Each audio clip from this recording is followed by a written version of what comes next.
Oya, mambo vipi? Fresh kama kawaida. Kama kaa, ishi nayo wewe mwanangu. Asante sana ndugu yangu. Unajua jinsi gani ya kunijali. Ila wahenga bana. Wahenga wanachekesha unajua. Kivipi? Eti mvumilivu la mbivu. Zikioza. Hayo maneno hata kwenye kanga yapo. Sasa zikioza, yaani mimi nisubiria. Au sio? Hatari. Ndugu yangu una habari?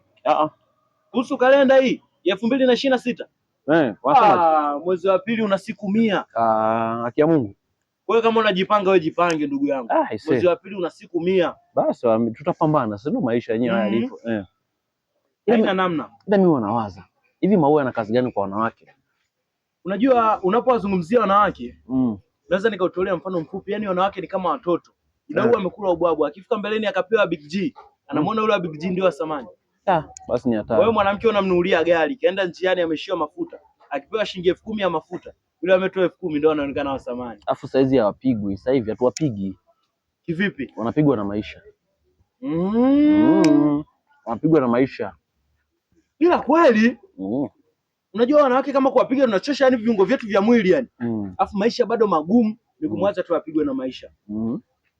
Ndugu yangu, kwa juzi kati shemeji yako si amekuja? Adija, kaja magetoni pale kakuta geto vulu, wakafanya usafi, akafua, akadeki, mapazia, madirisha yote amefua. Ningeacha na simu. Kwani ningekuta ameifua maana ina message chafu. Ishi naye. Ishi naye. Kisa usafi. Hawapigwi, nasikia wapigwe tu upande wa kanga. Upande wa kanga. Na watu sasa hivi watu wapigwa na maisha. Kafanya usafi huyo. Mahari unatoa shilingi. Mahari. Ukamuoa sasa mahari unatoa shilingi. Sijajua. Sasa mtu sijamuoa lakini anakuja anafanya kila kitu. Kwa maana gani hapo? Wewe oa bana. Wanawake ndivyo walivyo. No. Bana.